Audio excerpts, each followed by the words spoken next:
Hello everyone, this is going to be a different type of video.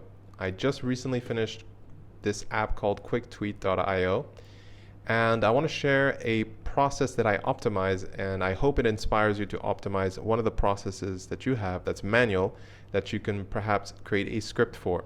So you might be thinking that you can't automate your process because it's too manual, but think again, there are a lot of tools that help us nowadays.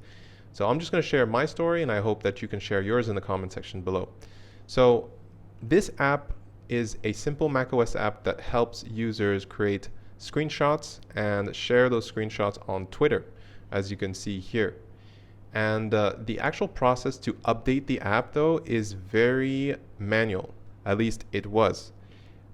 So it took 10 minutes, no joke, to update the application, even if all of a change that I made was a simple, I don't know, like a text change or something like that. To update that and then send it to all the users, it took 10 minutes from start to finish.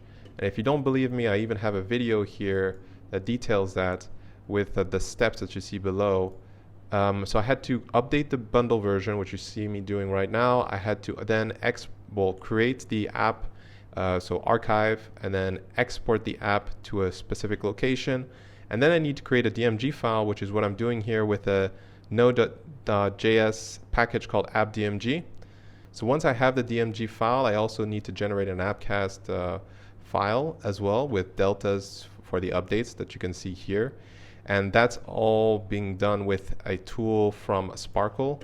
So that's the only bit from the old process that was automated. So I was using a script from Sparkle called generate appcast, and I was calling that with a script. So that's the only thing from the old process that was automated.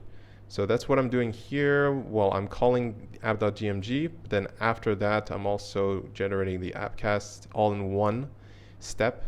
And then I actually needed to go manually into my payload CMS server to upload the files that were just created, along with the deltas for the DMG file. So there was DMG and the delta files that help people update depending on the version that they are on to the new version.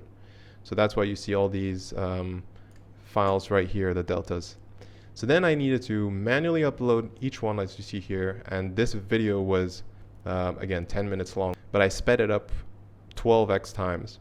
So that's why it's happening so fast.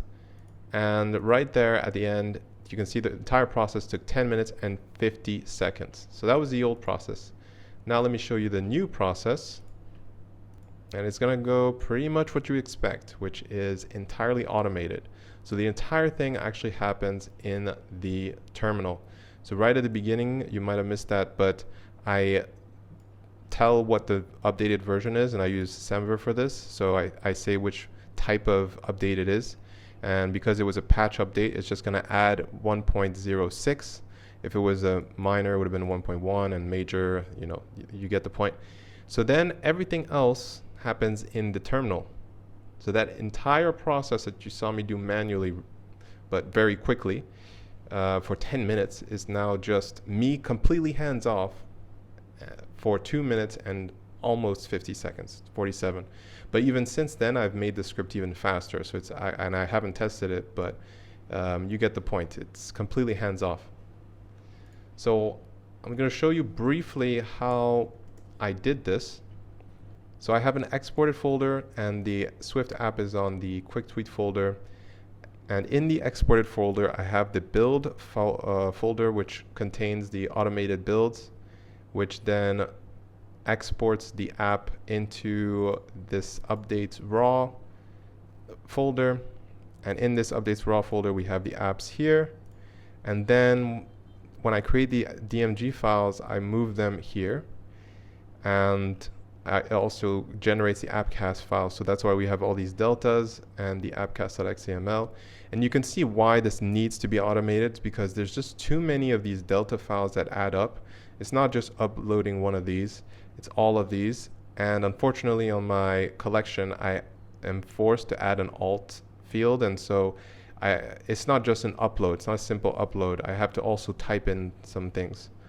So with that, I move it to the DMG folder, and then once that's done, it uploads it to payload. And everything is with these scripts.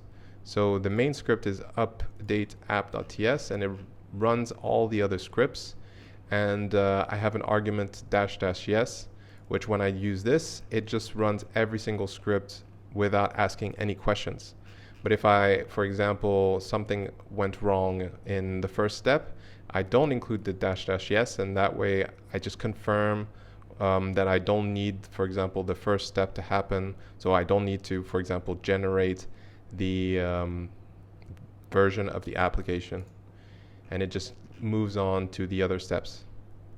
And as you can see, you can probably node. And as you can see, I've actually used deno for this, and that's mainly because I wanted the TypeScript out of the box, and I didn't want a node.modules in this folder as well. So that's why I used deno. But if you are already in a Node project, just go ahead and use Node. It's completely fine. Just use whatever tool that does the job. That is pretty much it. And as you can see, I did the little calculation. It went from 10 minutes 50 seconds to 2 minutes 47 seconds for almost a 4x increase in time saved. And this is entirely automated. So whereas this was manual. So I can do other things during this 2 minutes. But to help you conceptualize this better, let's do the time that's saved, which is 8 minutes. And let's say I'm updating the application maybe, let's say 10 times in a month. We can do this, multiply by 10. Now I've saved an hour and 20 minutes. You can see how ridiculous it gets. And let's say, obviously I need to multiply this by, for the year. I've saved 16 hours of my life in a year just off of automating this, assuming that I'm building 10 times in a month, which is very feasible if the app gets traction and I need to make updates for the users. So I hope this gives you some inspiration to automate a process that's manual for you right now that you've maybe been putting off, because the time savings are clearly worth it.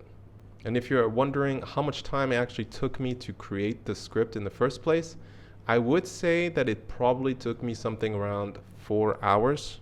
So as you can see here, it's still clearly worth it if this is a long-term project, but it's definitely something to still keep in mind in the scope of what it is that you're updating. You don't want the time that you are taking to update to be greater than the actual time savings itself. So in any case, I hope that this inspired you to automate that process that you've been putting off, because automations are the way to go in your business anyways. So that's going to be it for me. I hope this video was useful in some sort of way. If it was, consider subscribing to the channel, and I will be uploading some more similar type of videos in the near future. And I will see you in the next video.